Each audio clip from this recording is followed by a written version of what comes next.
All right, listen, boys, this is the big one. A serious critique of Origins. Pat, those are some fighting words right there. We'll see how Pat manages to critique, as he says, one of the most in-depth, widely respected, and well-known zombies maps in Call of Duty Zombies history. The only hint I've been given is to put my camera in this corner of the screen. I don't know what that means, but that's all the tips I've been given for this reaction. I know. Every journey begins with a single step, and Origins was step 1 in the greatest zombies arc ever told. Origins released August 27th, 2013 as the finale to the Black Ops 2 zombie series and the final old-gen console map. Old chat. Origins was an ambitious and expansive title, delivering more content than any zombies map had ever seen. Yes. It sets up the Black Ops 3 storyline, introduced our new old characters, and solidified the quest-style map as the modern zombies format. And despite being a masterpiece, Origins is actually held in a little bit too high of a regard. That is to say, just because it's fantastic doesn't mean it's perfect. And Okay, so as that's fair. always, today in Zombies Retrospective, we will be taking a critical approach to our review and not just looking at the good and amazing, but also the bad and ugly of Origins.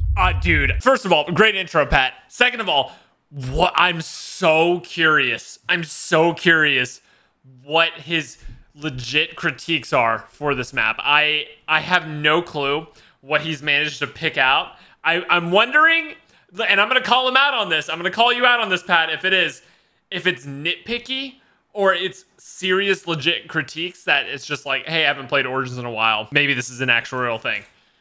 Let's see. 30, dude, this is a big video. What's up? Before we get into it, this video is sponsored by Raycon earbuds. But this video isn't. Thank you, Pat. Also, guys, go watch Pat's original video so he can get some views and check out Raycon's on his channel so, you know, he can continue putting food on the table. All right, here we go. What's up, people watching this on our reaction channel? That's Me? thing now, and listen, it's cool, I get it, I'm not mad. But what I am gonna say is there's like 200,000 people out there watching who are currently unsubscribed. These videos take a long time to make. So when you're done watching Lex, hi Lex, or whoever else you're watching react to this video. This is why I was told to go in the top left corner over here. Yes! Oh, Lex literally told me, he was like, whenever you watch it, just make sure your cam's in the top left. You'll thank me later. Oh. I just want you to go to my channel, The Smith Plays. Okay, actually, listen, this is the first time, aside from the meme Die Rise one, this is the first time I'm reacting to it. I asked Pat, I was like, hey, are you actually okay with us reacting to these? And he said, go ahead, just give it, make sure you don't do it the same day as my video. I was like, of course. And yeah, so guys, go subscribe to Pat because otherwise all of our reaction channels are gonna die. Let's get into it. The best place to start with the breakdown of this map is with the intro cutscene. If the Mob of the Dead intro is debatably the best cutscene of all time, Origins is actually the best. While Mob's intro sets up the storyline very personally, showing you the traits of each individual character, I think Origins is better. Origins intro is better. And Germany's desire for power. She explains the discovery of Element 115, the dreadful outbreak of the Templar zombies, and that it's now up to a few elite soldiers to contain it. Now, imagine it's 2013 again, and you don't know who these 4 soldiers are. And then boom, out of nowhere, M Shadows of Avenged 7-Hold chimes in to introduce you to the new and improved Tank Dempsey. Pat, you're crazy man playing this in the background. I have been copyrighted on this song so many times over my existence on YouTube. This Avenged Sevenfold has made so much money from me because of this intro cutscene, I swear. We then get to Richthofen as the 4 final meet. He's just finished dissecting who the is Maxis. And keep in mind, this is the guy that just got control of the ether and buried. So players who had beaten the Transit Crew storyline would have quickly learned that this is again something new. Now, today's episode is going to get a bit crazy. Origins has a heap of content content. And because so much of it is brand new, we have to cover it all. So it's going to be long, and I'll break this video up into a few sections. First, we'll look at atmosphere and setting, then innovation and gameplay from the perspective of the casual player. Then we'll dive into the Easter egg, and lastly, we'll take a look at the storyline. Origins can be played in different ways, so the Easter egg split is going to be crucial for a fair analysis. Yes.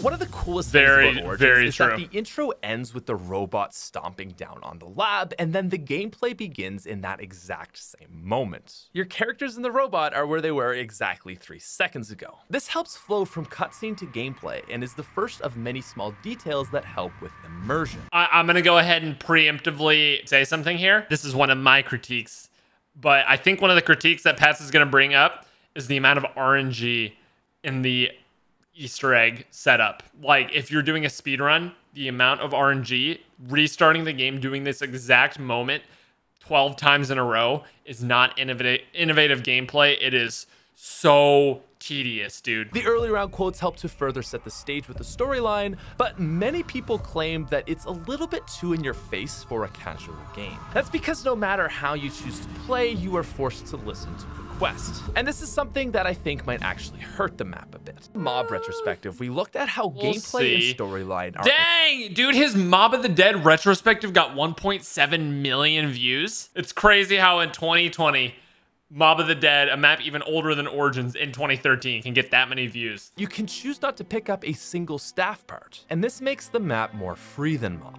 The problem with this method, however, is that the storyline is shoved in your face no matter what you choose to do. Again, even if you don't do anything. And I think that this does detract from what Origins is just a little bit. The map structure becomes one-dimensionally set on saving Samantha or her being mad that you're not helping. And so again, if you're planning on doing the Easter egg, I haven't played in long enough. But some people looking for a casual game of zombies will find this frustrating. Skyline on Origins is powerful. A giant Zeppelin commands the sky. Tons of planes are up in the air. I always thought it was surprising how the Zeppelin has very, very little, if anything, to really even do with the map. And it's like the closest you actually, now that I think about it, it's probably like the closest you get in gameplay. I don't think in any other zombies map there's like normal people close by ever. Anything that's not zombies or original characters. Did I mention that there are 1,000 feet tall robots? The robots are one of the most ambitious and map-defining elements of Origins, and their atmospheric contribution is blended perfect with the gameplay. They serve to create a sense of grandiosity. That's a big word. Quality being impressive and imposing appearances, especially. Yes, I agree, Pat. Very much agreed. And lastly, it's also worth noting that Origins has one of the best soundtracks to any zombies map ever. Locations all have different backgrounds, so riding the tank or being in the crazy place will have clean audio. Foundation to set up the game. This song always gives me chills, man. Shoved in your face. Unlike on Mob, the actual steps of the Easter egg are not. And wait, am I not understanding that correctly? That's not true though. Origins was definitely not the second quest map. Origins is simpler to navigate than Transit, Die Rise, and debatably even Moon. To turn on Pack-a-Punch, players just need to navigate their way through the map, turning on 6 generators. Once the map is open and all 6 generators are turned on, players will have access to the mystery box, 5 perk machines, and Pack-a-Punch. Yeah, I guess the layout is easier to remember. New addition, the box saw a ton of new weapons. The Ballista, KSG, Scar, Scorpion, and MGO. Yeah, all good. The last 3 were good. The first 2 though. But of course, nothing is more true to Origins than the upgraded Mauser, the Boom Hilda.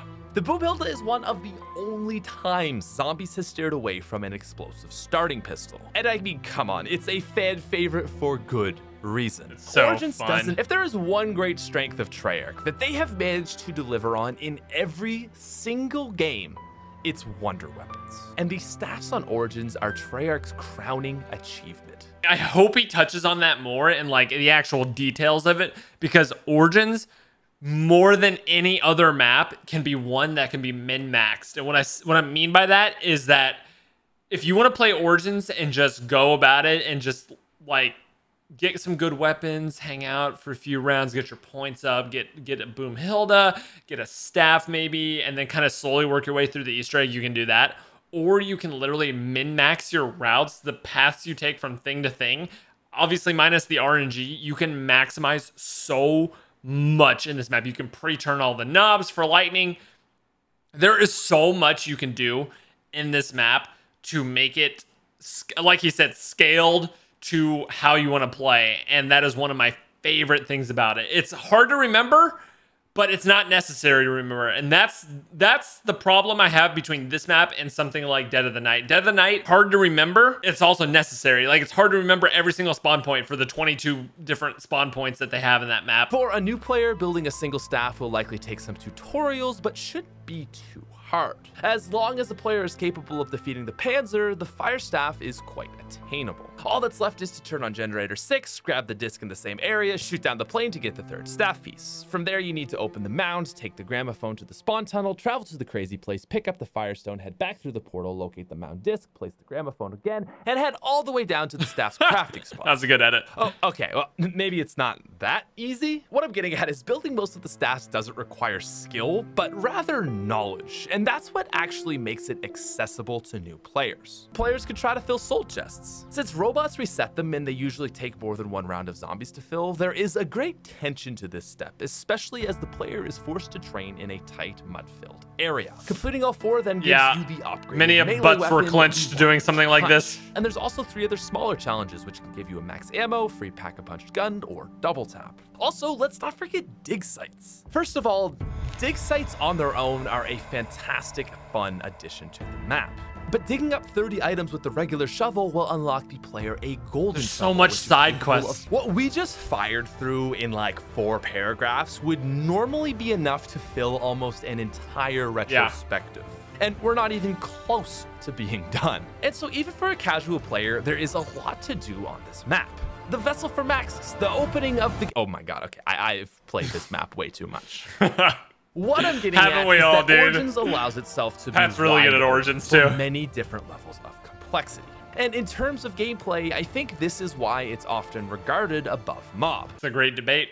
He just brought it about. But if I had to pick one to play for the rest of my life, my opinion has changed because of this video. No, just kidding. My opinion has changed recently because before then I would have said Mob of the Dead because I think it's my favorite map atmospherically, but for actually playing, Origins is on top. And while it is a lengthy process, the map delivers. The ultimate staffs are not only some of the most iconic, but also some of the best wonder weapons in all of zombies. Well, they have a single blast, no one really ever wants the lightning staff. The trigger, they all excel in their own ways. The ultimate lightning staff, Pinnett's Bite, is the best safety weapon. Shooting at the ground will instantly kill anything in front of you, but the charge shot is the weakest of the 4. It shoots this orb of what is essentially a weaker Wonderwaffe shot, and it's really only capable of killing a few zombies. This is a fair balance as to how friendly the normal shot is, though. And lastly, it's also worth noting that it has the most ammo at 198. Now, the fire staff is the most balanced of the 4. Its normal shot isn't quite as fast to kill as lightning, but its charged shot is significantly better. It spews magma on the ground and is able to kill zombies in the small area where the magma sits. Beginner players tend to gravitate towards this for its balance and because it's easy to build. It also has the second most amount of ammo and is insane for killing Panzers. Some people say the fire is better than the lightning for Panzers, and honestly, they're both so good I can hardly even Fire tell. charge shot, better. Lightning normal shot, opposite better. The lightning. It has a very slow time to kill, essentially working similarly to the Winter's Howl. If you don't have an understanding of its mechanics, it's incredibly easy to die with. To use it effectively, you have to predict moments before they arise, and so newer players tend to avoid this one. While completely unforgiving, the ice staff makes up for this by having a ridiculously powerful charged shot. It creates a blizzard where anything that walks into it slows and dies. And while this also takes a bit of mastery, it's incredibly effective, being the high round strategy for Origins. Relatively speaking, it's not the best for killing Panzers, but a fully charged blizzard will certainly do the trick. And lastly, we have the anomaly of the staffs. Boreas Fury. The upgraded wind staff works like a thunder gun, but only up until round 19. In those rounds, it blasts everything out of the way, making it really even safer than lightning. After round 19, however, this effect stops working and it becomes a weird 2-shot kill. With limited ammo, I've I've always found the wind staff to be underpowered because of this. Its charge shot is a more powerful version of the ice staff, but the lack of ammo actually makes it less effective overall. And so while still a great weapon, I've just always found the Staff of Wind to serve less of a purpose as the other three. I feel like wind staff is like he said, the best safety one, but it's literally like you give that to your worst player and you tell him, hey, if you get in a bad situation, shoot it. Because it doesn't even kill the zombies, so a lot of the time they can run away and the zombies will still be chasing them. You could continue doing the Easter egg for them, you know what I mean? Like, I think wind, like I said, lightning, I still think lightning's the worst. Lightning, wind, fire, ice are the best ones in that order, for sure. In my mind, anyway. I don't know. That's my with order. All the pieces discussed individually, I think we can now finally put everything together and Let's talk go! about the Easter egg. Now, as someone who has done this Easter egg way too many times, I would argue that it is the ultimate test for a Zombies fan. Solo Especially Origins in Easter egg, no Solo. gobblegum, It's the separating is achievement between very- casual and advanced players. Very, And that's very because Origins difficult is one for of casual the players. Easter eggs that has every feature of what actually makes zombies hard. So first of all, Origins takes an insane level of knowledge and understanding. To even beat it, you need to remember 15 possible dislocations, know how to get 12 staff parts along with building the shield Maxistrone and finding the gramophone. Or more like remembering where you put the gramophone. The difference between that and like the disc spawns that are like, I mean, yeah, there's a lot of them and stuff like that, but they're all contained in one single area. It's like you go to this room, you find it, and they're easy to see. They're in memorable locations and they're not hiding on the ground where you just have to accidentally stumble over them. Like every disc location makes sense. Like you just need to remember instead of like 4 times 3 spawns, like 4 parts, 3 spawns for each one, you need to remember 1 room or 1 area for each one. There is so much to memorize for this egg that it might be harder than some courses you'll take in high school. But then there's the True. factor. Origins is hard. Jason Blundell himself, the lead of this map, has stated that Origins is one of the most treacherous maps ever. And that's because along with the 2-down hit system, there are essentially no safe spaces. No!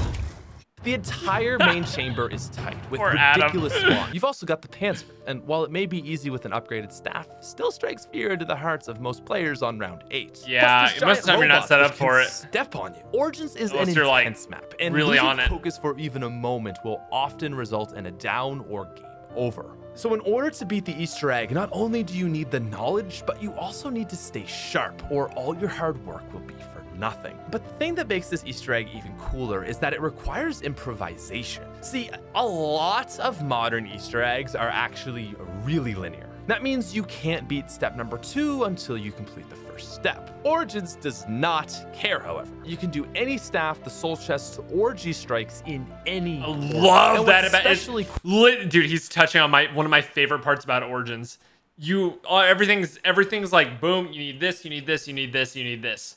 And you can just do it. You know what I mean? There's optimization, there's min-maxing, but you can also just do it. You know what I mean? Whenever you get to it, you're good. The 1-inch punch stops being a one-shot at round 19, and so this makes the You have to get to that step before if you're playing on solo. way more You don't challenging. have to, but after. Plus, it the deeper you helps. get into the rounds, the harder the final step will be in the crazy place. Origins forces you to play fast at times and slow at others, and because of this, you need to improvise to stay efficient and even beat it. That is the true key to this Easter egg. And so with the Origins Easter egg Panther. requiring knowledge, skill, and adaptability, this is why it's often considered the ultimate zombies player test.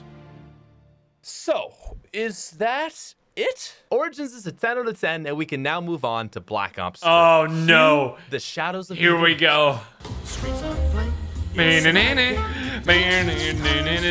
No, he's getting into his No. Listen, this is negatives. the map that I have the most experience with. My and gosh, so in it's my so much many Origins. hours of playtime, I've noticed quite a few flaws with Origins. No, One of my impossible. biggest complaints with Origins is that it's tedious. The first run through in a while can be satisfying, as it's essentially just a collectathon. You're getting all these tiny little pieces, and it is so satisfying. But Origins is hard, and you will die.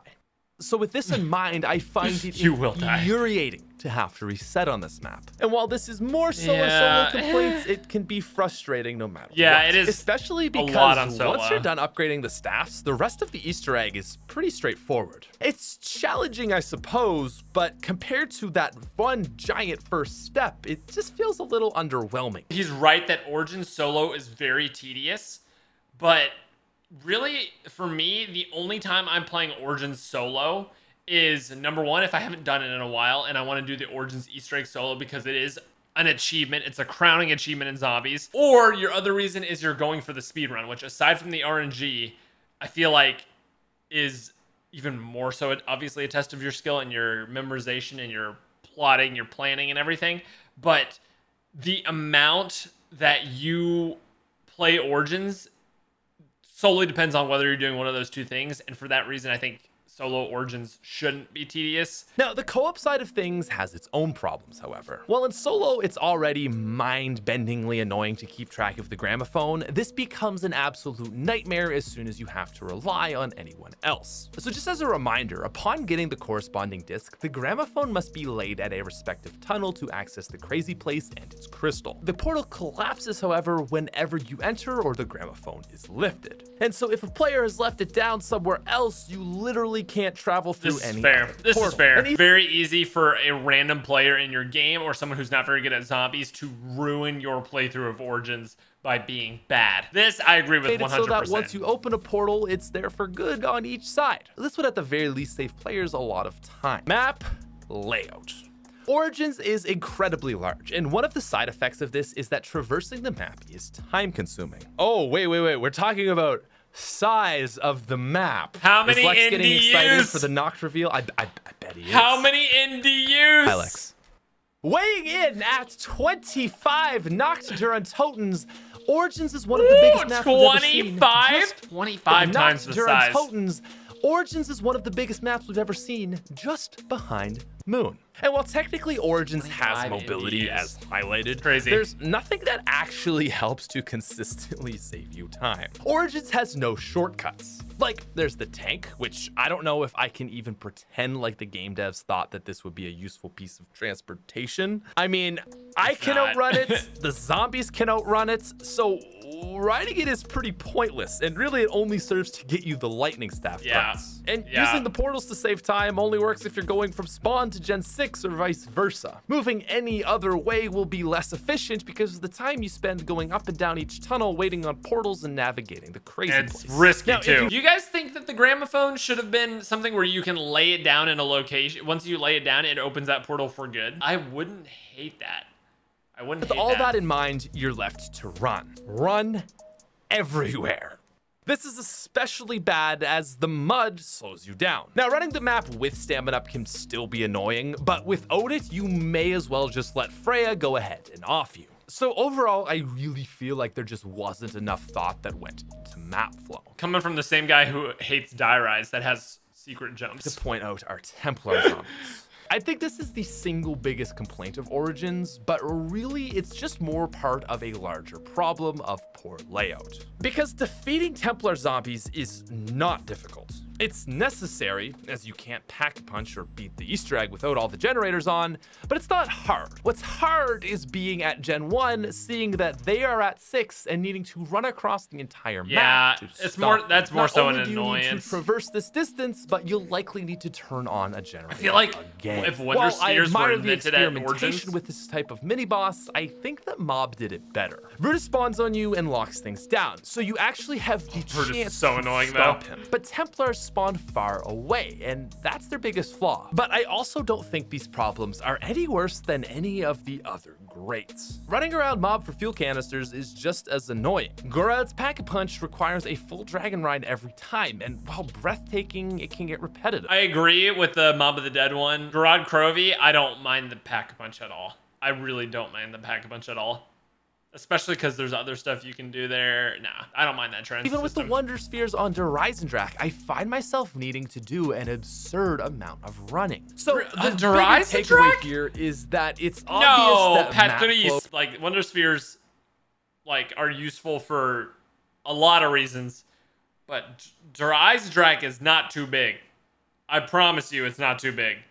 Drak is the greatest size known to mankind. It's the perfect number of NDUs. Is something Treyarch has constantly battled with in their upscaling. It's sad too because there are a lot of neat ways they could have improved navigation. Like if the robots could eject you to different places around the map depending on which pod you got into. Or if the tank moved faster, like portals never collapsed. Revelations, where you can jump out of different things in the Apothecon. Like, that would be cool. And there's also the forgotten step of this Easter egg. Now, through a miraculous glitch, players don't actually have to put 3 staffs into the robot heads, but it was originally intended to be as such. In Black Ops 2, to complete the Ascend from Darkness step, you can place the fire staff only in Black Ops 2 though 4 times and complete the step. But in Black Ops 3, this glitch was patched. And this is so they should have left it in. Painstakingly bad that I'm inclined to say that it ruins the Easter egg for me. While the flow of the Easter egg can be slow at times, this portion takes it to a standstill. It literally just forces you to wait to get the right robot. And while we're on the topic, Black Ops 3 Origins has gobblegum, more sticky mud, RNG. and a Panzer that eats MP40 bullets for breakfast. And while I don't normally talk about remakes, I did just want to mention that BO3's changes are, in my opinion, bad enough to move Origins down a whole letter tier. Fortunately, however, Treyarch decided to leave the glitch alone, so it's part of the map. And it seriously saves 20 minutes of downtime. Yeah. Now from here, players are able to run through the rest of the egg and reach Agartha. And as we move to that final ending cutscene, I think it's appropriate that we now touch on storyline. I will say, I 100% think they should have left that glitch in. I know it's not intended, but it comes down to the RNG that I talked about. The RNG is one of the worst parts about this map, and that is just yeah, I think that's my 2 biggest complaints for Pat. It's what he just talked about. For me, it's the RNG of the robots. I wish there was a way to force a certain robot to come, and I agree with him on the movement. You have the first arc, which is mostly Jimmy Zielinski following World at War through to Buried, and while the 2 are connected, Origins marked the beginning of a new narrative. Canonically, Maxis gains power in Buried, and Samantha somehow finds herself in Agartha with a connection to Dimension 63 or something. So Origins sets the stage for everything that happens in Black Ops 3 and 4. While the Easter egg was very poorly received at the end of Black Ops 2, with all the knowledge we have now, it is in fact. Some of you guys weren't around in the zombies community or even like alive on planet Earth. If you thought the reaction to Togger Toten was bad, if you thought the reaction to Revelations was bad, Origins was hated. Everybody hated Origins, myself included, given we misunderstood it because, I mean, I don't even know if Treyarch knew they were going to be making BO3 zombies, but everybody hated it because it was basically like, it was all just a game. It wasn't real. The cutscene leaked early because it was ripped from the game files, uploaded.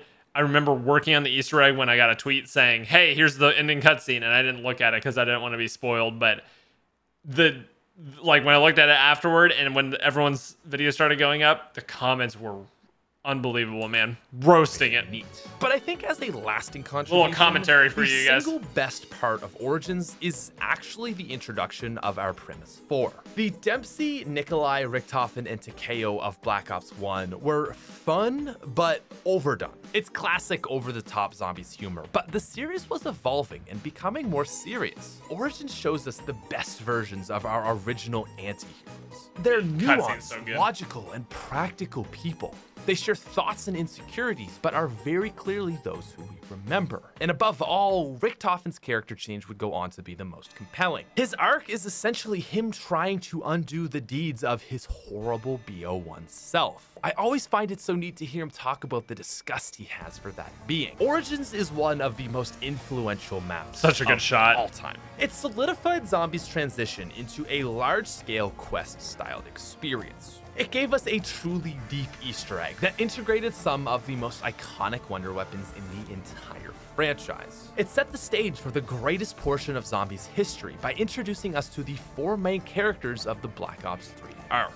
And lastly, it's where I found my channel. If it wasn't for Black Ops 2, Aw. I likely would never have become a YouTuber. Sad I music. started on that game with less than 1,000 subscribers and actually finished Origins with over 30,000. But there's no map that helped me more in Black Ops 2 crazy. than its final release. BO2 was shaky, and Origins almost rekindled crying. my passion for zombies. While I loved Mob, Origins was the first map to spark the feeling I had for the series in those early days of World at War. I'm It kept crying. me playing during the break between Black Ops 2 and 3, and of course, who could forget the many speedruns we have shared? So along with it being objectively great, Origins holds a really special Oh, place in this my is heart, this and is is super close probably to my the world single record at the favorite time. facet of any video game ever.